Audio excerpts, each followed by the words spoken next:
November 3rd, 2021. Welcome, everybody. This is a virtual meeting by virtue of Minnesota Statutes 13D.021. And if you are a member of the public listening in, we invite your comments and questions by email to public.info@metc.state.mn.us. And I'll now call this meeting to order with a roll call to establish a quorum. So, Liz, take it away. I'm sorry, Bridget. Okay. Councilmember Barber. Here. Chambliss. Here. Cummings. Here. Ferguson. Ferguson. Fredson. Here. Johnson. Johnson. Lee. Here. Lindstrom. Here. Muse. Here. Sterner. Sterner. Here. Thank you. Bento. Here. Wolf. Here. Wolf. Zarin. Zarin. Chair Zelli. I'm here. I believe we have a quorum. Welcome, everyone. The agenda item is fairly simple. We have one item.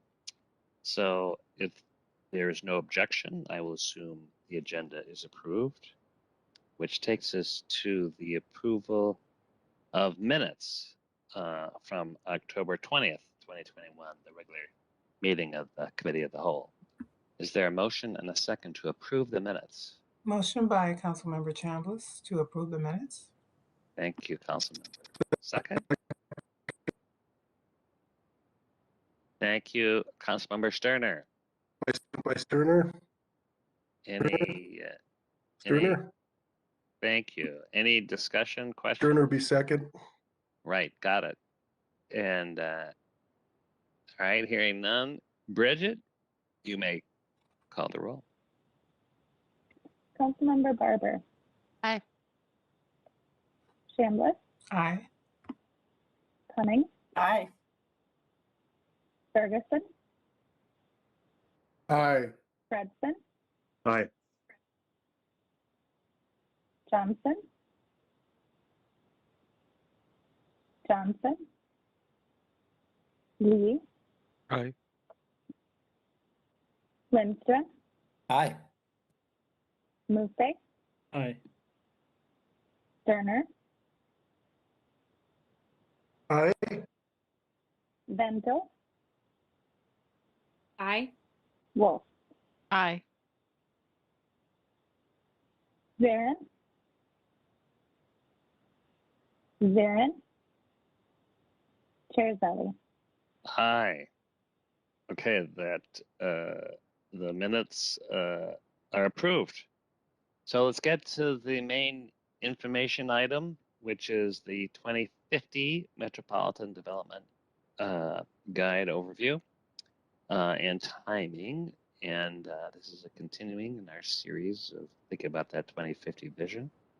My understanding is I think Lisa Barajas is unable to make this meeting, but we are in the good hands of Angela Torres and Michelle Fure. So welcome and take it away. Thank you, Mr. Chair. This is Michelle Fure from the Communications Department here at the Council. Thanks for the opportunity to present to you tonight. As you mentioned, Lisa Barajas is unable to be with us tonight because of a family emergency. So Angela Torres, Dan Markell, and I will be tag teaming on this presentation for you tonight.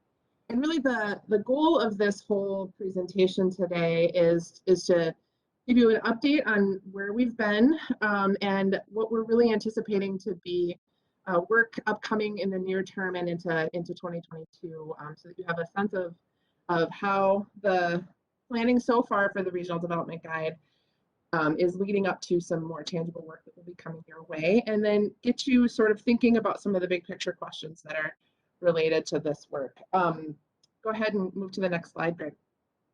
Thank you. So what we'll do tonight is we'll provide you an overview of the guide and our approach to the 2050 planning process. We'll talk about the work to date and what is upcoming, as I mentioned a minute ago, and then we'll discuss council member involvement. And we have, come to you before to talk a little bit about some of the big picture themes and things that you're interested in seeing in the regional plan. But we're going to get a little bit more tangible in terms of some of the things to be thinking about moving forward here today.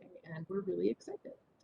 During this presentation, just want to encourage you, this is an informal conversation. This is your meeting. So please feel free to stop us, ask any questions you have to clarify anything, and to, go deeper on any of the issues and really discuss this, because it's an important topic for you all to be understanding, but also just really providing the guidance and leadership on. So we're just here to support that process today.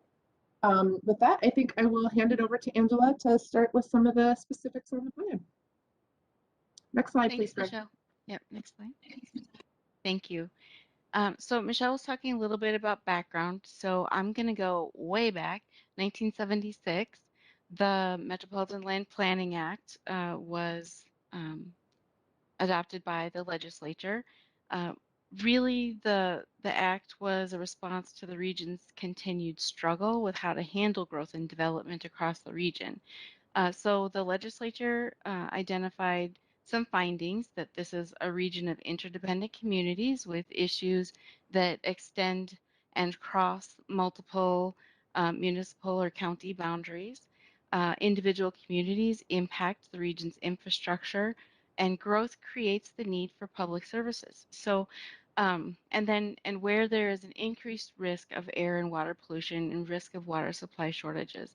Much of the initial drivers behind the Metropolitan Land Planning Act were really environmentally based. So keeping that in mind as we were talking through this, the legislative purpose was very clearly defined as protecting public health, safety, and welfare. And that's very consistent language for the planners in the room, but also to ensure coordinated, orderly, and economical development of the region. We'll talk about some specific statutory language in a moment. Greg, go ahead and to the next slide, please.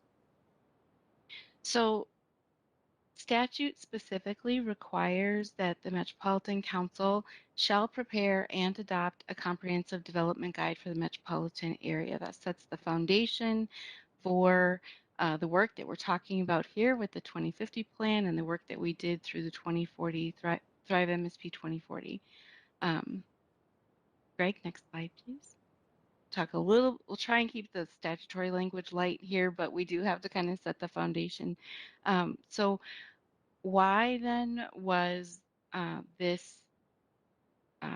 why were we directed to do this particular task, to plan for growth, to make sure that we're efficiently using infrastructure like the transportation system, the wastewater system, and the regional park system?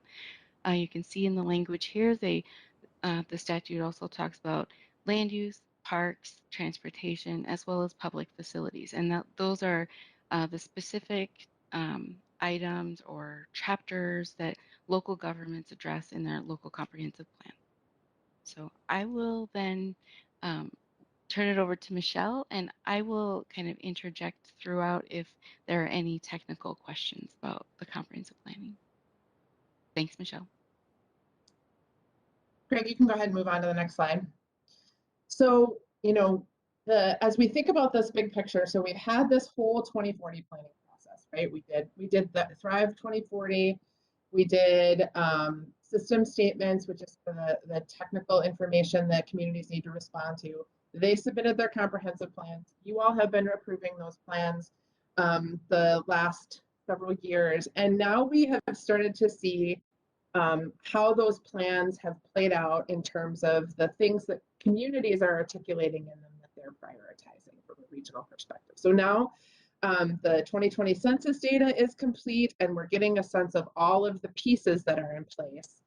And it's a good time to be evaluating what we know and then starting to think beyond that. So these are some of the questions around regional planning that are, sort of the big picture questions that are really helpful to be thinking about at this stage. And that's one of the reasons why we wanted to present this information to you today, is we're taking the current state as we know it, and now it's time for policymakers and subject matter experts to start applying some of these big picture questions. So where are we today? That's kind of what we're laying out here with the comprehensive plan inventories and some of the other pieces that we know about conditions in the region. Then the big question next is, where do we want to go? So as a region, where should we be in 2050? And trying to imagine what that future looks like. How do we get there? How do we want to get there? What are some of the things that you as policymakers want to prioritize? And what does the current conditions say that we can perhaps use or leverage or even consider as opportunities for how we want to get there? And then the final thing that's really important to consider are some of those potential barriers or even opportunities for achieving whatever vision is laid out for the region in 2050. And that was an additional question that we were talking about when we were talking about presenting this information, that it's just really important to acknowledge that there might be barriers to achieving this vision that we can work on. And there might be other opportunities that we haven't thought about, ways to innovate, ways to change what we've done in the past. And to be really explicit about that, we've done a lot more collaborating internally to make sure that there is, across the different planning areas here at the council, that there's a much more integrated approach. And we've talked a little bit about that in the past, but we're going to illustrate that even more tonight so that you can get a sense of how we're being conscientious as planning folks and communications and engagement folks, from my perspective, about talking about this as a whole rather than just the pieces, right? So we know that things overlap, we know that they work together, and it's really critical to make sure that we're acknowledging that in our planning work. With that, I'm going to hand it over to Dan, and he is going to talk about some of the really important things that we've already been working on and how it all sort of fits together. Thanks, Michelle.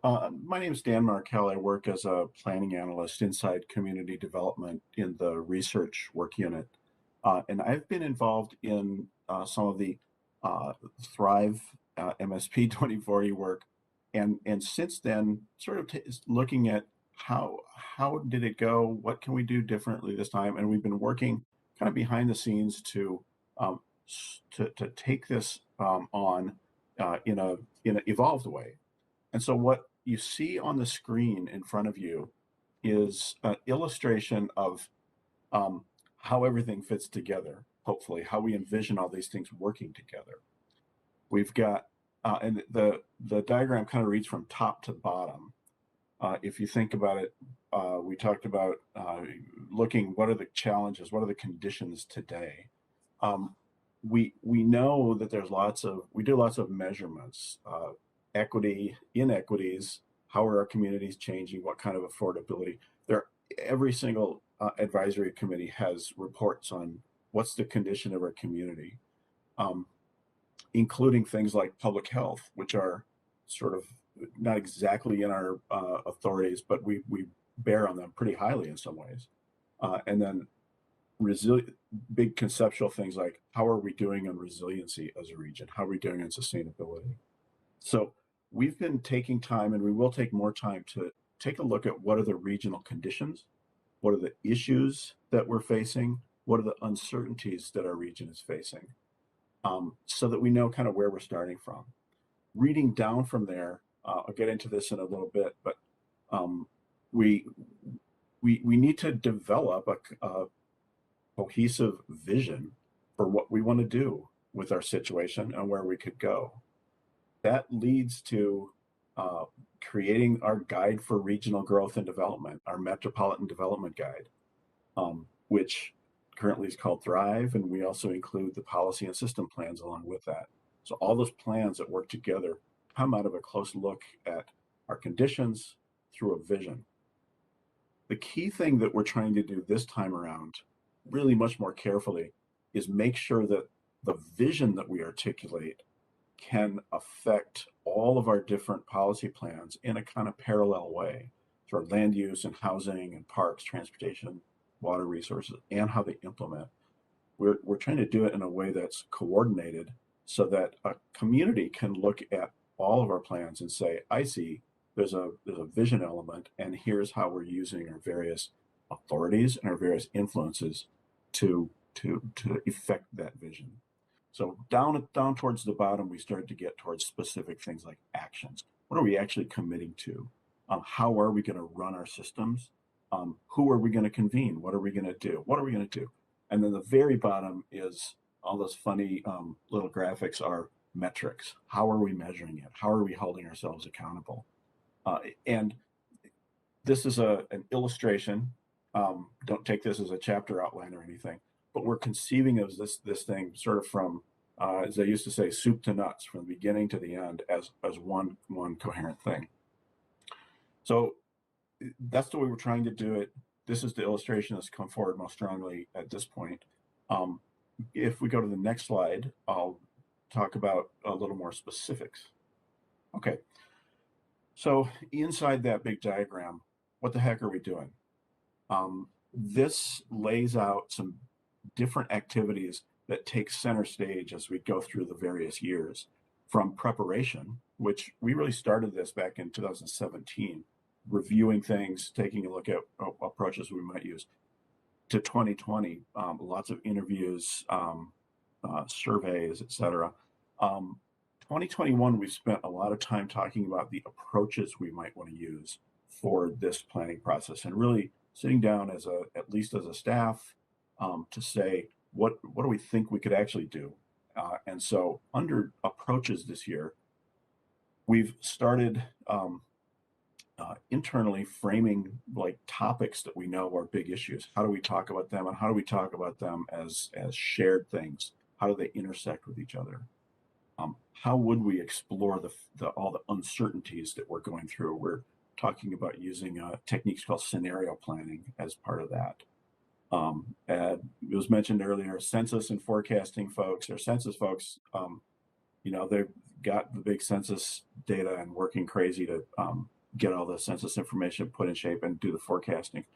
But then down at the bottom of that second column, you see council engagement in 2021.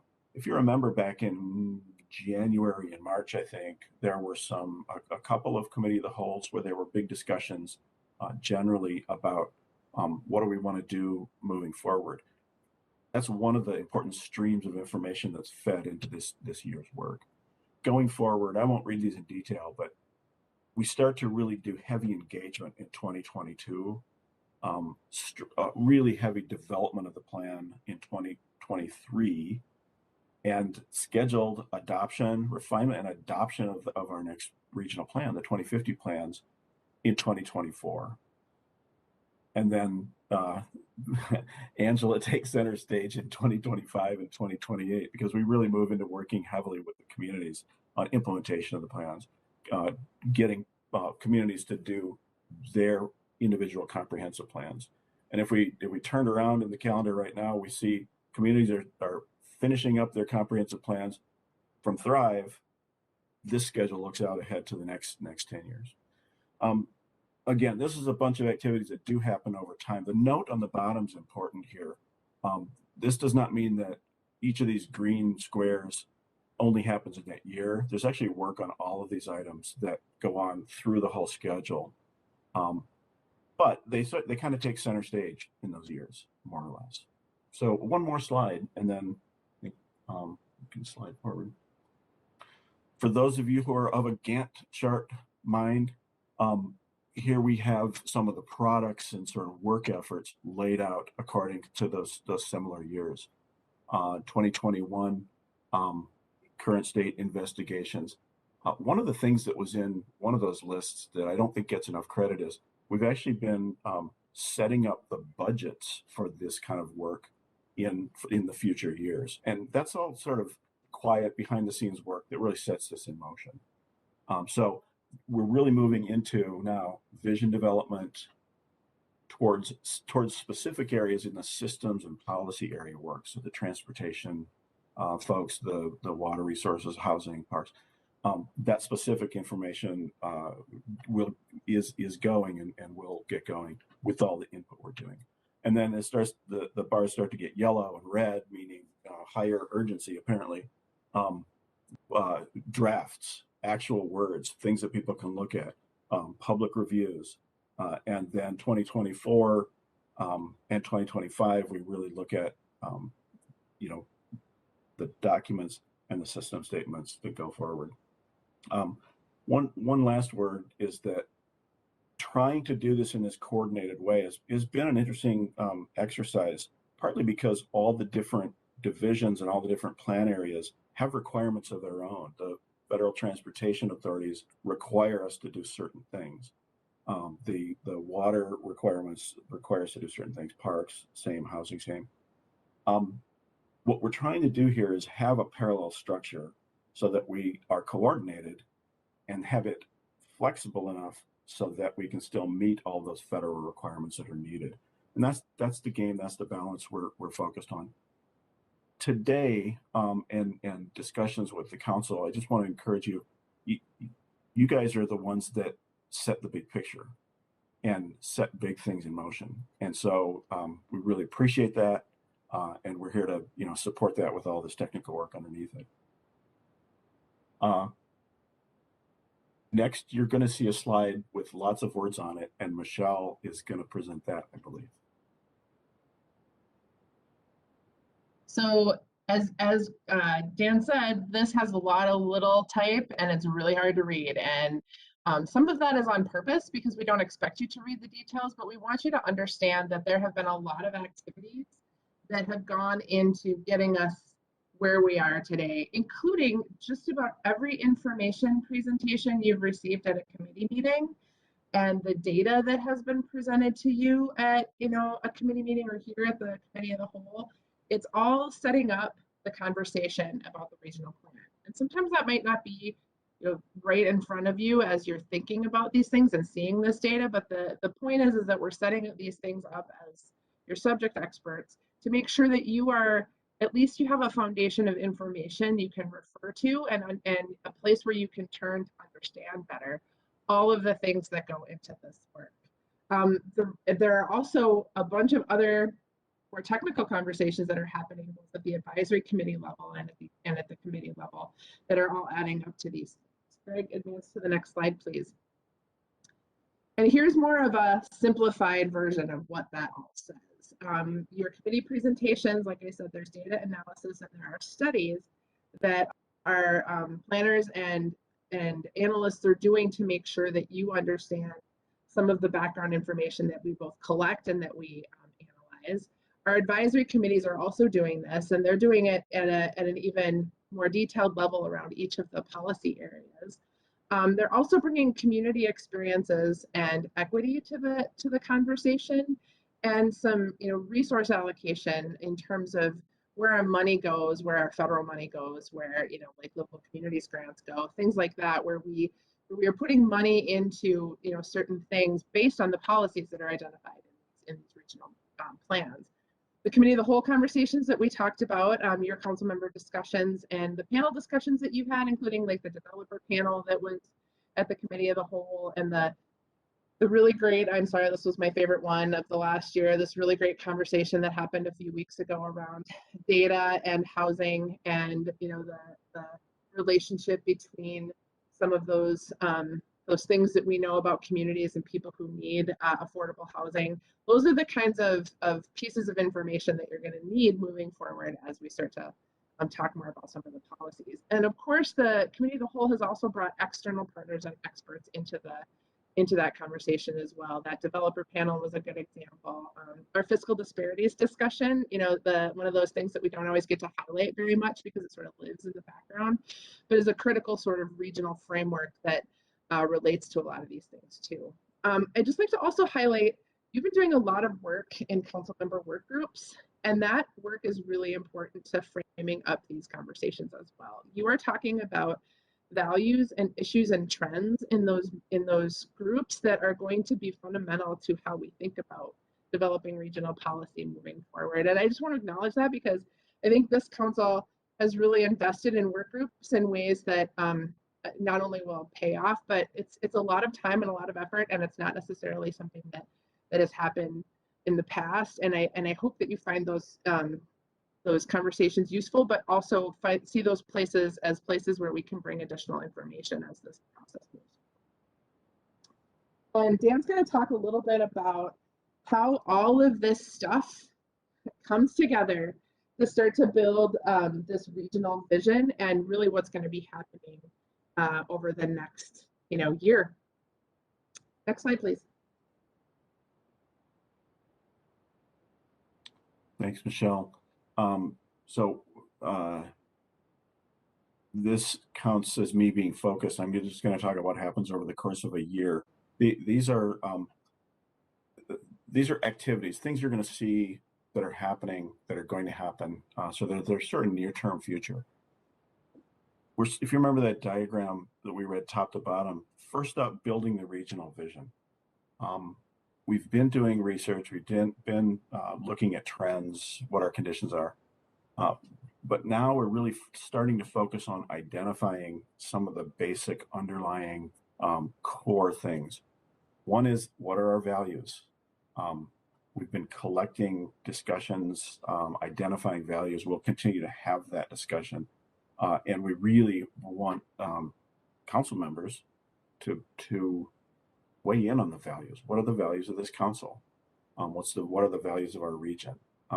Key role for council members. Refining outcomes, part of the vision. What do we want to get to? How do we want our region to be under refining the outcomes? And there are a lot of key regional issues. What are the drivers that could really change our region?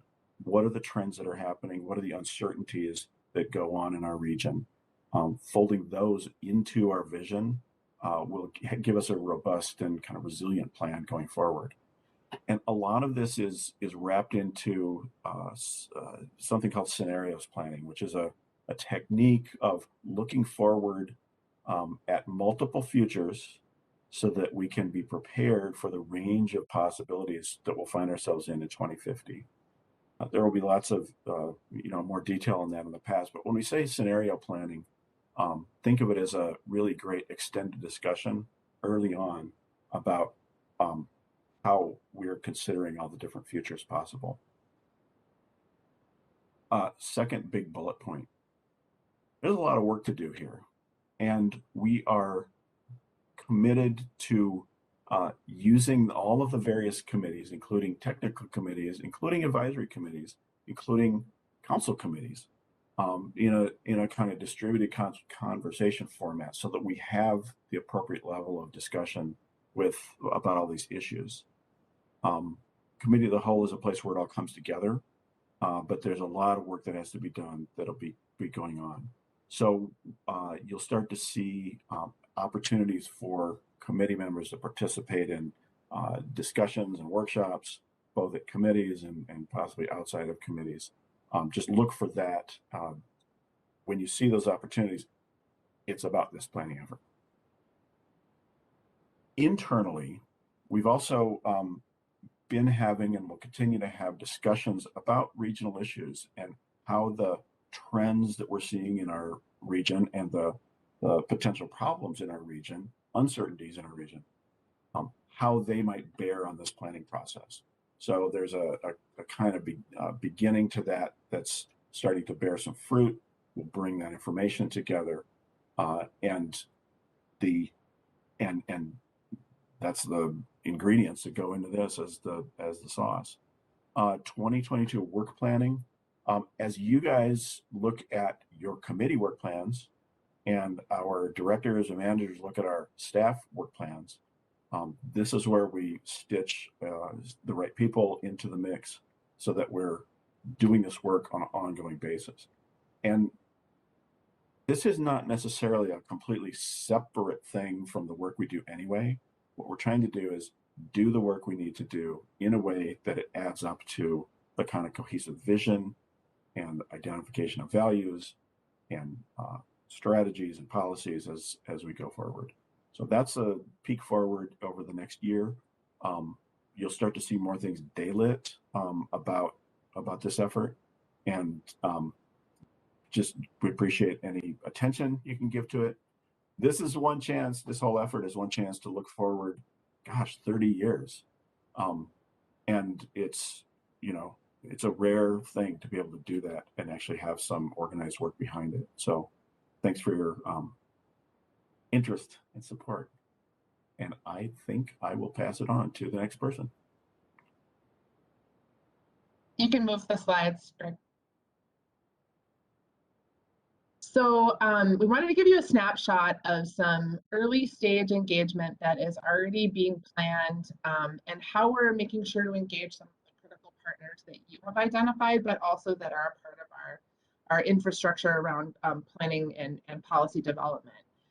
Dan just mentioned scenario planning, and we're fortunate this round to have this early in the process this opportunity to really imagine the vision and the region of the future. And what we're going to be doing over the course of time in December and January is bringing advisory committee members who have been identified by each of the committees to participate in a workshop, a couple of workshops, to really talk through some important things that we've already learned in terms of where our region is and where it might be going. Those things are the uncertainties of the future, trends that are already emerging, and potentially some strategies that we can use to start to address those things, at least in terms of high-level policy direction.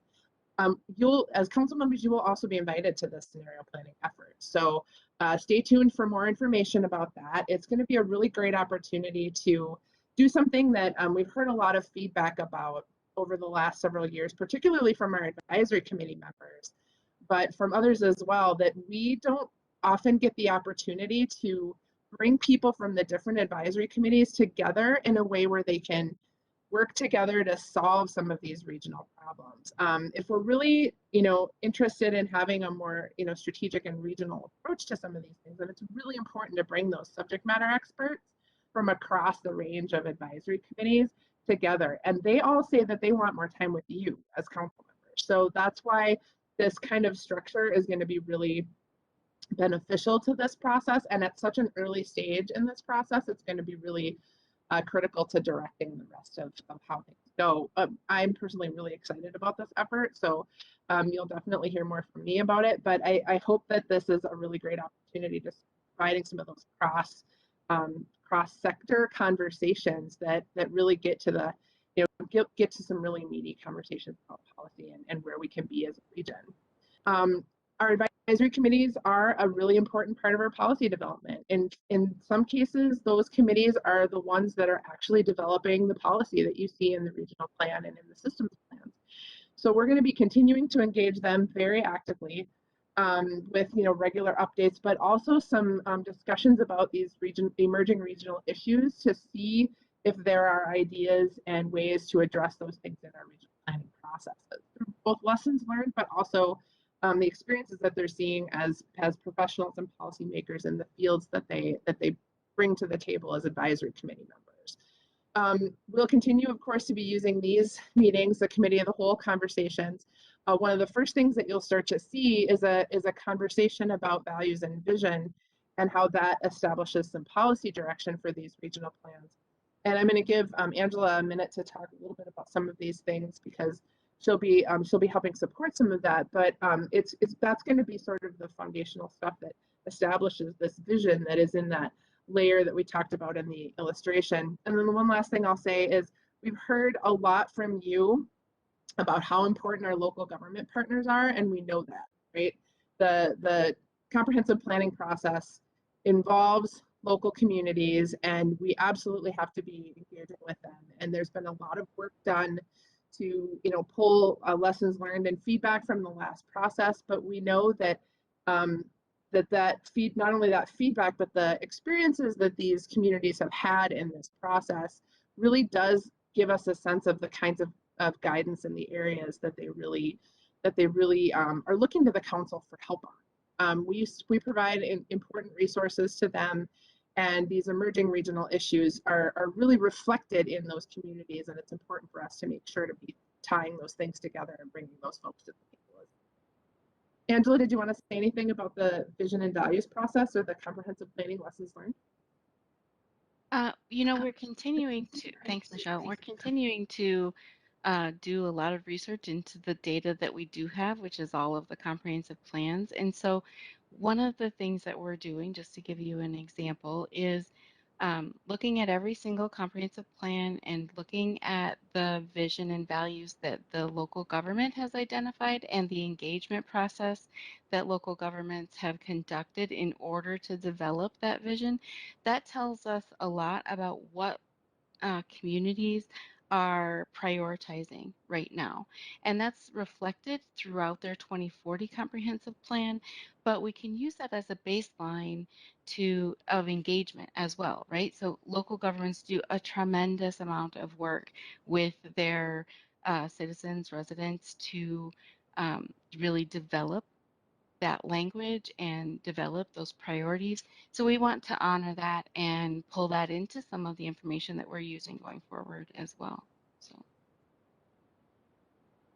thanks. Thanks, Angela. Go ahead, Greg, to the next slide, please.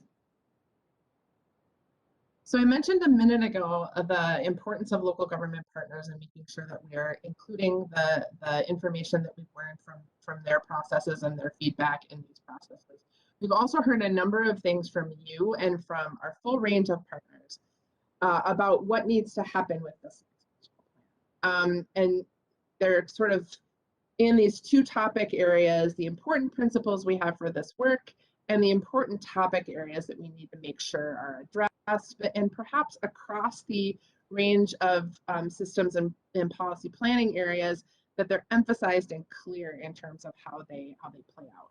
So under the principles category, process is important. We know that we need to be making sure that the process is clear, that the participants understand how their participation is going to influence the end product, and that we do a good job of being transparent and accountable in that process, and report back and make these things evident, so it's not like a secret how this stuff gets developed, right? Public participation, so beyond just our partners, but that we're engaging critical groups of people to be included in this process and doing it in a meaningful and substantial way. Creating opportunities for our advisory committees to connect. I talked about that a few minutes ago, and how that is not just about them as committees in the topic areas that they're in, but especially in areas where there's a cross-sector conversation, like climate is a good example, but other community issues, including inequities across our communities, is pretty important. And as I mentioned, we're obviously going to be engaging with local governments, but we've heard loud and clear that that is pretty critical. Among the topic areas, equity and reducing and eliminating disparities, that comes up everywhere we go and in every conversation we have. That it is really important for us to take what we did in the 2040 plan and build on that and get even more specific and explicit about the ways that this regional plan will be addressing equity and specifically identifying ways to reduce and eliminate disparities, particularly within the council's purview in terms of the work that we are responsible for, but also providing guidance to other levels, both in the nonprofit and philanthropic sectors, the business sectors, but also in local government. Sustainability and climate change is obviously something that is in our faces every day, and we know that there are things that are happening, and as a region, we have a lot of power in terms of how we can affect some of these issues and some of these emerging conditions, and really start to address some of those things from a policy level. Housing and housing affordability has been a hot topic at a number of council committees. but particularly at the Community Development Committee and here at the Committee of the Whole, you've been hearing a lot about the challenges that we have as a region and how we need to start addressing those things. And though we may not have all the answers, it's certainly something that's going to be a high priority amongst these plans. And then what will the post-pandemic region look like? I think we're learning a lot about emerging travel patterns and workplace realities. We're experiencing this as a workplace ourselves, but certainly people have different expectations about what their work-home lives look like. And the travel patterns are, I'm sure you're all experiencing this just like the rest of us are. You know, the midday traffic that I experience now that I never would have experienced when I was working in the office every day is a very different reality and probably not something that's going away. That's just one aspect of post-pandemic life that we'll be needing to explore in these regional plans. Michelle, can I just add one quick thing? Go ahead. Yeah, I just wanted to add, if you remember back to when you were developing the council's strategic plan, the important topic areas are reflected in each of those. So that's part of what we're gathering and what we've heard so far too, is the work that the council has already done to identify priorities, to articulate policy areas, considering each of these things in the other work that we do too. So the council's done a lot of work publicly adopting plans and policies already as well. That's really helpful. Thanks for that reminder. Okay, Greg, now you can move to the next slide. Thank you.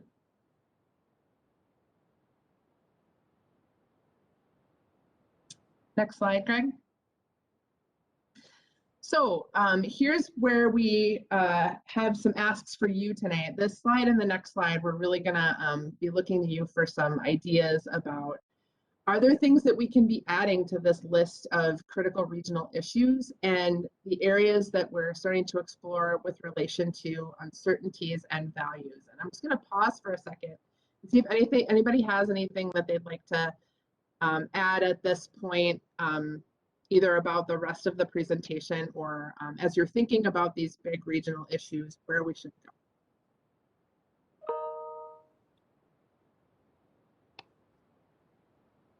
Go ahead, Sue. Thank you, Mr. Chair.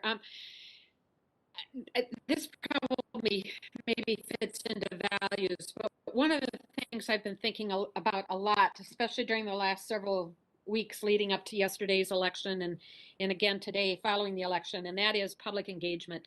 I really would like us to really drill down on what is authentic public engagement when it comes to planning and development. And I'd like us to be a model for counties and cities and townships as it relates to public engagement.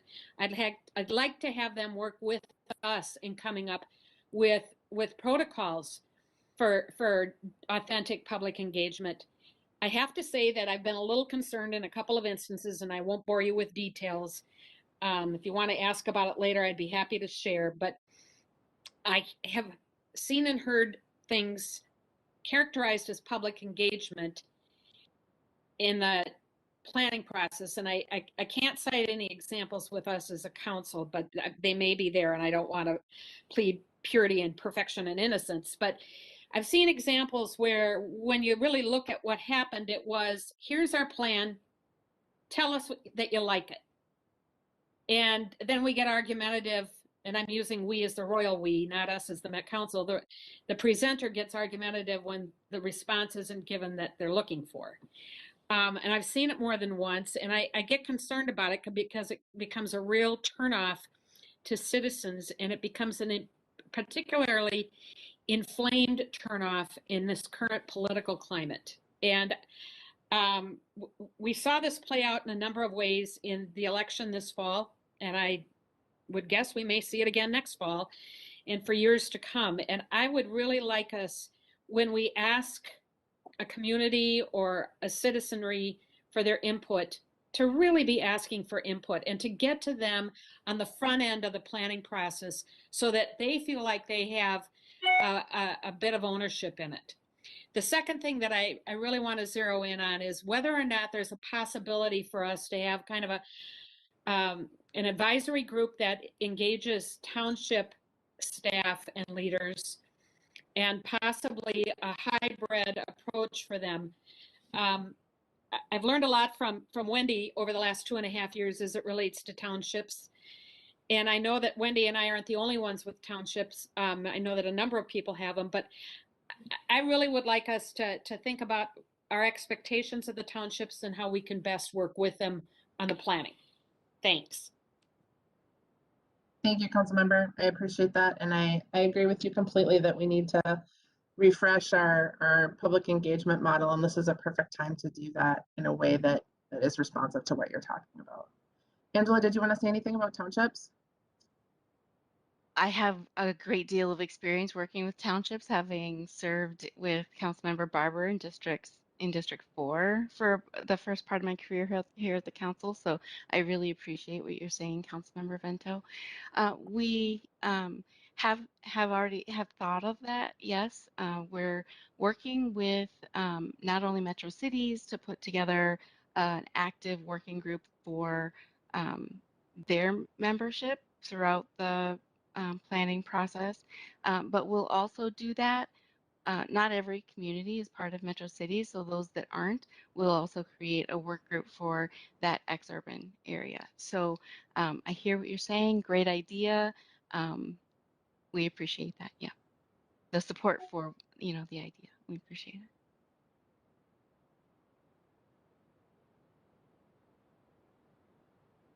Other ideas? Go ahead, Molly. Thank you, Mr. Chair. I know that this is obviously part of consideration. We've heard this, but I feel like I'm hearing more and more that Minnesota, the Midwest and Minnesota in particular, are likely to be seeing much more migration than perhaps had been anticipated from both coasts and from the South, due to weather extremes, fires, natural disasters and things. And so I think that, and I feel like I'm hearing a lot of that in presentations at Regional Council of Mayors from content experts and so forth, and people in the audience just having more casual conversations, asking what the Met Council is thinking about with regard to that. So I just think that it's a really, really important thing to have front and center in our planning process here, because I think it is very likely true. And I just would like to also just really give you kudos for your workshops where you're planning to bring advisory groups together. I think that that will have significant benefit to this process, because our advisory groups are so important, but they're really pretty siloed. So to bring them together and to bring council members in as well and have that really rich stew that we can build from all of that participation, I think is really, really important. So I appreciate that. Thank you for that. Thank you, Councilmember. I really appreciate that identifying that issue around migration and the impact that might have. I know that Joel Hutting is on with us today. I don't know if he has anything to add, but that is certainly a piece of our estimates and other population figures that we're going to be looking at that I suspect they're already doing some work around. But as not being the expert, I wonder if Joel wants to say anything about that. Yes, Chair, Council Member. Yeah, so I mean, this is definitely a big thing that we are thinking about. There are a lot of different ways to approach this, but ultimately, one of the things we're definitely going to be looking at is different kinds of growth scenarios, right, within that scenario planning process. So, what you're characterizing is a high growth scenario that could be the result of a number of different things. And that will definitely be a thing that we will attempt to capture through the scenario planning process. We're also looking to other research around the country that has specifically looked at modeling the effects of basically climate change and climate refugees, and where those climate refugees are likely to go. Kind of our initial read on that literature is that yes, the Twin Cities may gain some of those, but that it's more likely that the places that are really going to take in a lot of those refugees are going to be places that you know, are in closer proximity to the areas that will be most affected. So places like Atlanta, for example, if that makes sense. But in any case, I definitely agree with the interest and the concern, and it's top of mind. Thanks, Joel. Appreciate you jumping in. Thanks, council member.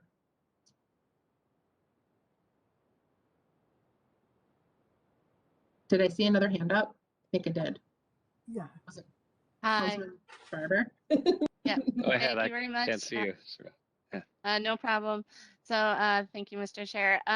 So first of all, thank you to Councilmember Vento for speaking up about the townships and rural areas. I think that's so critical. So I'm very glad to hear that there's others who feel that way. And it's obviously in my district near and dear to my heart. Some of what I want to ask about kind of tags on to a little bit of what Councilmember Cummings was saying was we hear a lot of talk about post-pandemic response for transportation and transit, but I think that we have to take a broader look at it, because I think even when we're talking about, yes, our decrease in commuter transit and things like that, that also means people may be choosing where to live differently and things like that. So I think it connects to housing and to equity and to a lot of these other things. So I just want to make sure we don't put too narrow of a lens on sort of this post-pandemic, what are we going to look like as a region? Because I think it's probably much broader based and will have more impact than we anticipate. Yeah, appreciate that. Totally agree. I don't have anything technical to add about that, but if anybody on the call who does wants to add anything, feel free. Now's a good time. Yeah, Michelle and Councilmember Barber, one of the things that's constantly referred to when looking at this is the effects of the Spanish flu, a century ago, and how it actually changed choices in urban areas. So we're kind of looking at that scale of event. And so your point's well taken. I don't want to load too much weight on the scenarios process, but one of the things that we will do is look at the range of effects of major events like that. And public health broadly, we don't know that COVID's going to be here forever, but something is likely to be here. Remember Zika? Remember Ebola? Things happen on a regular basis. So thank you for that point.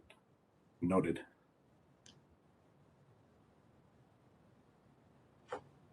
I think Councilmember Chambliss has her hand up. Go for it. Okay, thank you. Yeah, really good comments. I am really happy to see that as a region, we have a kind of a list of all of the work that we have been accomplishing and how we have done that. And now we're asking the question, what can we do in terms of addressing uncertainties and our issues? And I think in addressing that, we can look at being more strategic and allowing that strategic strategy to help us be more focused towards addressing those goals. It's very clear that we have integrated our goals, values, and vision into the work that we do, the committees that we have in place, and the advisory committees. But how do we, as it was said earlier, make this process and strategy in our planning more cohesive, making sure that we have a lasting effect on our impacts to equity. And through the strategy, I think we would be able to, with an equity strategy and policy plan, I think we would be able to take our goals and objectives and our outcomes to the next level. So I would definitely advocate for looking for an equity policy plan that allows us to track and report the work that we are doing and the work that we plan to do. I think it will strengthen our strategies and allow us to be more effective and having a more impactful results towards equity. it will allow us to add value to our constituent base, whether they be, urban core cities or rural cities. And it would provide a way for us to, as a regional planning body with a lot of access to research and information, to have more value in terms of guiding the work that we do and allowing our stakeholders to also work along with us and to be recipients of the work that we do. So I think it would be great to continue having work groups that are inclusive on working on ideas towards equity. But I think it would also allow us to have a high level, kind of like a top down approach, looking at how are we doing the work that we're doing, and how are we evaluating that work as a entity, as a metropolitan regional body as a whole. And I think in terms of equity, if we have an equity policy plan, that would allow us to do that, almost like a SWOT analysis. Look at our strengths, look at our weaknesses and the opportunities, and what threats can be present to take us backwards in terms of what we've put in place. Thank you, Councilmember.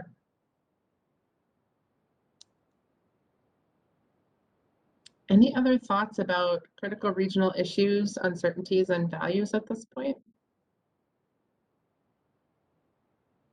It's also really important for you to be thinking about these things. I know people process information differently, so we don't expect you to have all of the answers today, but we wanted to set up this conversation for you and hear some of these really important things around values, particularly like what Councilmember Chambliss just said, to make sure that not only are we reflecting this work, but that you're also keeping it in mind as you go about the other things that you do as council members. It's going to obviously become more important and more prominent to you as you interact with communities as well. So just keep these things in mind and feel free to let us know at any time if something's emerging that you think is really critical along the lines of what you've all been saying tonight. It's really helpful. Yeah, I think what's emerging is that for my suggestion, my recommendation, in terms of what we could add, is an equity policy plan. Yeah, and I appreciate that, Councilmember Chambliss. And I think before we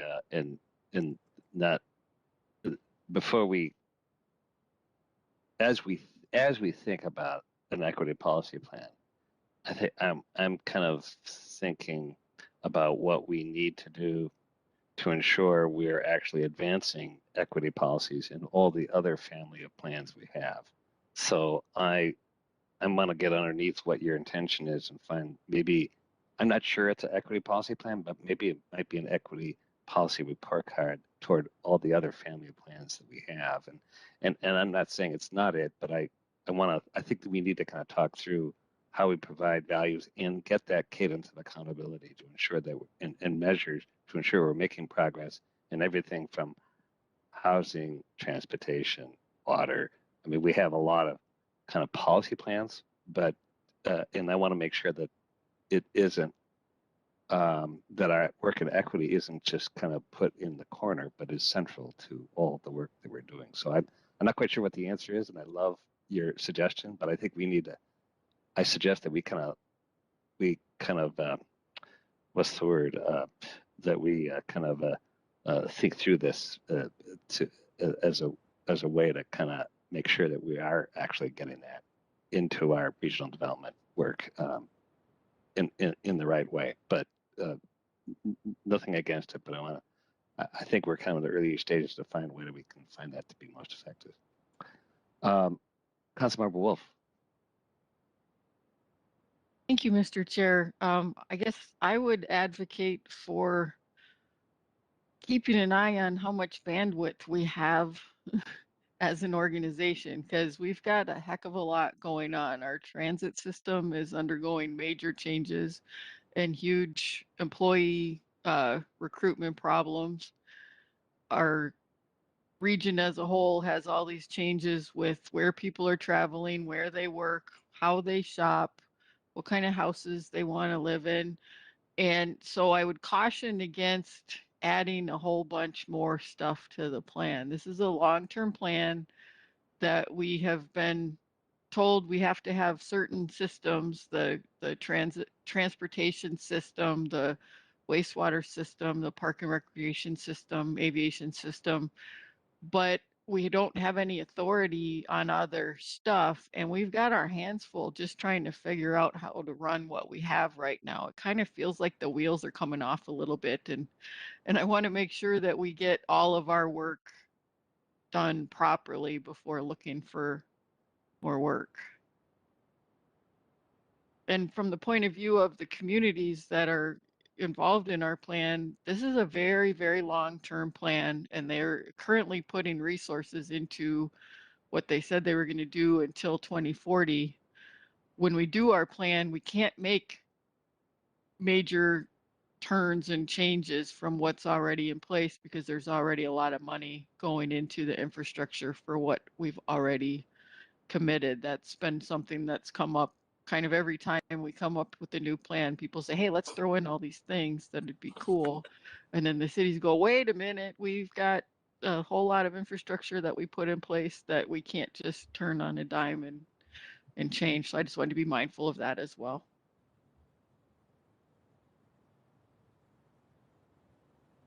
Okay, thank you. So I don't want to interrupt the conversation, but we do have one more thing we want to share with you that is a little bit related to this. So Greg, I don't know if you can put the presentation back up, and then we'll All right, thanks, Michelle. Keep going. We'll put our last slide up there, which has some of these big picture questions on it. We want to hear from you both today and also in the definitely the few weeks that we have left in this year, how you want to be involved in this vision development. You have really started to lay out some of those priorities today. We are already hearing from you the value of having conversations here at the committee of the whole level, and also, you know, making sure that we're using well our standing and advisory committee discussions. Certainly, we've also heard some feedback from council members that you'd like to be involved in leading and participating in discussions within your and in the communities in your districts. And you know, that will certainly be something that will start, you know, teeing up for you as this becomes more tangible here in 2022. There may be a desire to have a specific work group for this vision and for the work of the regional plan. I know it's hard to sort of segment out some of this work from the full council because you all have such an important stake in it. But sometimes it's helpful to have a smaller group who can work on more concentrated things. So just be thinking about whether that would be a valuable way to talk through some of these issues.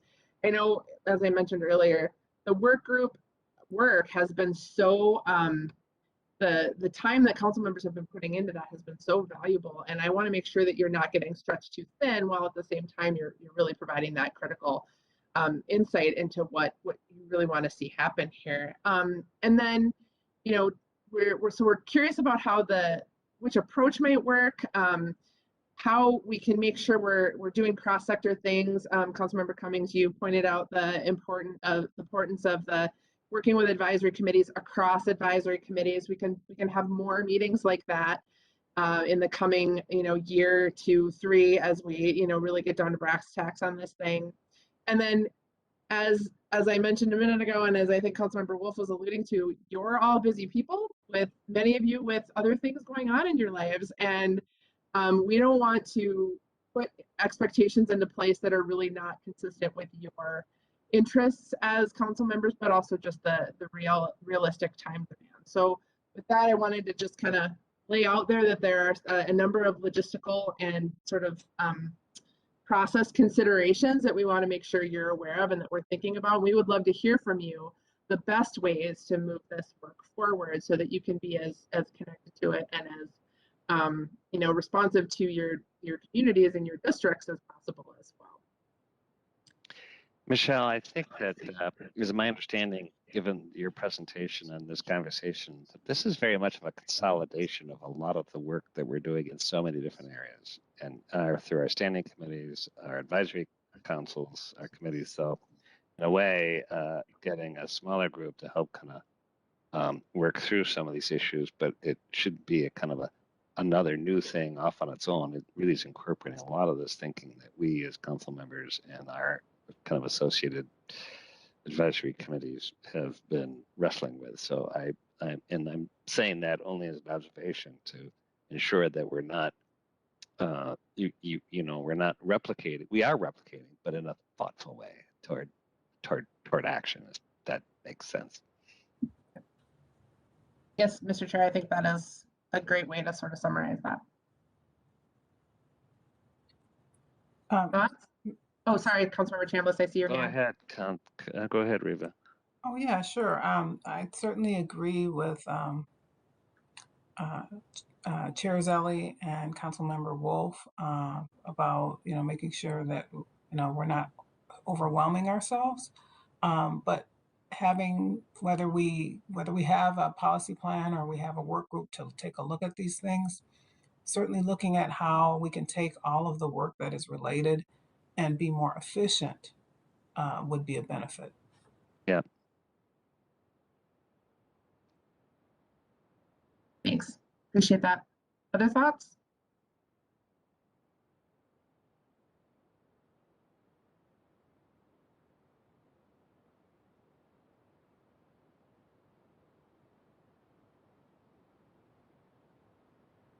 Well, I'll say this. I really appreciate that this pops into our radar because this idea of being busy, we get busy with our specific kind of projects, action committees, but this kind of planning function, this very kind of high level where we bring things together, is really a central element of what a council should be doing. And if you look at the timeline, it's a very long term frame here, and every 10 years, so it involves actually multiple councils, maybe even multiple administrations, who knows. And so I think that keeping that consistency, that not have it only when it kind of pops up in front of our screen that we start talking about it. We need to find a way that this becomes part of our regular conversation and engagement. So without adding even more work to our busy lives, but maybe because of our busy lives, that we want to kind of keep it, keeping it in a streamlined, efficient way in front of us.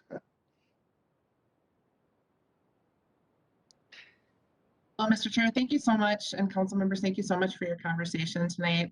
As I mentioned, obviously we're not going anywhere. We're here for you and to support this effort, and we will be coming back with additional topics for discussion. But we're here to make sure that we're shaping this and framing it in a way that is efficient, effective, and provides you what you need to make these decisions as we move forward. So please let us know how we can help. We're just really excited to be getting to this place where we can start talking about these really important things. And I would also echo what Michelle said earlier, and Angela, and that we all kind of absorb this and think about it in different ways. So it doesn't have to be just today. We're good. This is a kind of a marathon process here. So let's find ways that we continue, as I mentioned, this conversation, but also the input. And so feel free to anybody to reach out to me, or I offer you, Michelle, and Dan, Angela, as well as Lisa, to kind of, if we have questions, thoughts, because I think it would be good to get this kind of shaped so we kind of know where our trajectory is going. Any other thoughts, questions? All right. Well, Dan, Michelle, Angela, anything else you'd like to share with us at this point? You've got us. No? You've had enough. No. Okay. You've given us a lot. Well, I guess I've said stay tuned, so stay tuned. And I really appreciate this PowerPoint. We'll kind of keep it in front of us, and appreciate everybody's engagement, because we all are going to be involved one way or another in this work. And And it really was what I actually say it again. I think this is one of what Met Council is really all about, is kind of create this regional vision and a guide for aligning what this whole metropolitan area can be. And no other metro area kind of has a metro council kind of like what we are, which is pretty daunting kind of opportunity and responsibility that we all have. So with that cheery note, enjoy the day. I believe we're at the end of the meeting, and appreciate everybody's work, and we will certainly see you at a meeting soon. This meeting's adjourned. Thanks. Goodbye, everyone. Thank you. Good night. Thanks, Thank Chair. you. Bye-bye. Okay, I'm out.